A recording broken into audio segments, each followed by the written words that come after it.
امام حسین کی یاد میں کندن نگر کے باشندوں نے گزشتہ سالوں کی طرح اس سال بھی تعزیہ بنایا اور مدار صاحب پہاڑی کے آس پاس مسلم بستی میں تعزیوں کی سواری بھی نکالی۔ وہاں کے باشندوں نے تعزیے پر پھول اور سہرے بھی پیش کیے۔ تعزیہ بنانے کی خوشی ان کے چہروں سے خود بخود نظر آ رہی تھی۔ غورطلب ہے کہ کندن نگر میں تقریباً 8 سال پہلے معین خان نے منت کا تعزیہ بنایا تھا، جو اب مسلسل ہر سال نکلتا ہے۔ اس تعزیے کو انہوں نے کندن نگر میں مسجد کے پاس قبرستان کے میدان میں ٹھنڈا کیا۔ یہاں پر غیر مسلموں کی عقیدت بھی دیکھتے ہی بنتی تھی۔ سب کی نظروں میں امام حسین کے لیے عقیدت صاف نظر آ رہی تھی۔ 5 تاریخ کو علم پیش کیا جاتا ہے، جوہر کی نماز کے بعد جھوپڑی سے نکالتے ہیں۔ 7 تاریخ کو مہندی کی رسم ہوتی ہے۔ 8 تاریخ کو سواری ہوتی ہے عشاء بعد۔ 9 تاریخ کو سواری۔ 9 تاریخ کو روزہ رکھا جاتا ہے، روزہ افطار کا بھی پروگرام رکھتے ہیں۔ 10 تاریخ کو بھی سواری ہو کے شراب کرتے ہیں، اور 9 سال ہو گئے بناتے۔ کون لوگ بناتے ہیں اس تعزیے کو؟ ہم ہی بناتے ہیں، سب مل کے، بچے اور ہم سب جو کھڑے ہیں ہم سب مل کے بناتے ہیں۔ یہ حضرت امام حسین کا تعزیہ شریف ہے۔ ان کی شہادت میں یہ امام حسین کے تعزیے بنائے جاتے ہیں۔ 5 تاریخ کو علم چڑھتا ہے سید صاحب کے مزار سے، اور مدار صاحب کے درگاہ شریف پہ آدھا علم چڑھ کے۔ اس کے بعد 7 تاریخ کو چاند کی مہندی ملیدہ چڑھتا ہے۔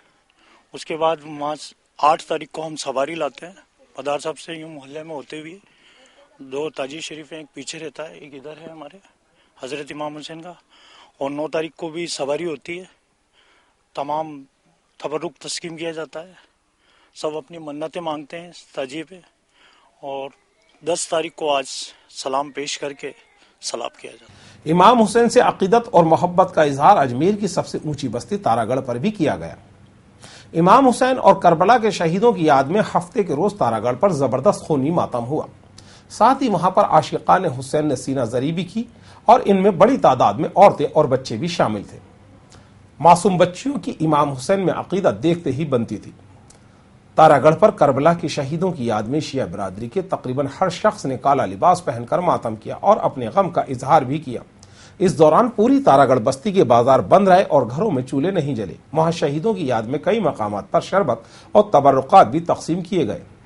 تارا گڑھ پر بنائے گئے ڈولے اور علم کی سواری میرا صاحب کی درگاہ کے قدیمی امام باڑے سے شروع ہوئی، جو تارا گڑھ بستی سے ہوتے ہوئے دیگوں کے چوک کے راستے کربلا شریف پہنچی، جہاں ماتم ہوا اور امام حسین اور ان کے ساتھیوں کو یاد کیا گیا اور علم کو منزل دی گئی۔ ڈولے اور تعزیے سیراب کیے گئے، مدفن کیے گئے۔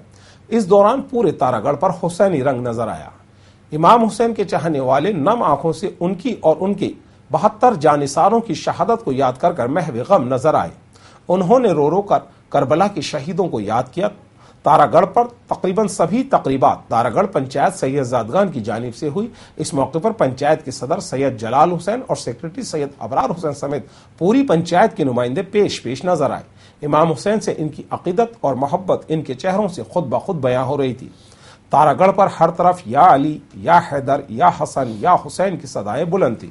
غورطلب ہے کہ تارا گڑھ پر ماتم کا یہ سلسلہ ربیع الاول کی 7 تاریخ تک جاری رہے گا۔ ہفتے کے روز یوم عاشورہ کے موقع پر چاندی کے تعزیے کی سواری بھی ہوئی۔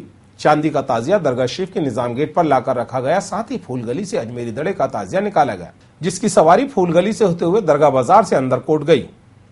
درگاہ بازار میں ان دونوں تعزیوں کے سامنے فن سپاگیری میں مہارت رکھنے والوں نے شاندار کرتب دکھائے، جن میں سوامی نیوز کے کیمرہ پرسن درگیش ڈابرا بھی شامل تھے۔ درگیش ڈابرا نے تلواروں کے ذریعے کرتب دکھا کر اکھاڑے میں خوب رنگ بکھیرا اور امام حسین سے اپنی عقیدت کا اظہار کیا۔ ان کے کرتب دیکھ کر حاضرین حیرت زدہ رہ گئے۔ اس موقع پر استاد عبدالحمید بھی موجود تھے۔ ان کے ساتھ ہی بمبئی سے آئے آفتاب اجمیری نے بھی کرتب دکھائے۔ درگیش ڈابرا کے کرتب سے خوش ہو کر استاد عبدالحمید نے انہیں نقد انعام سے نوازا۔ ارے کیا بات!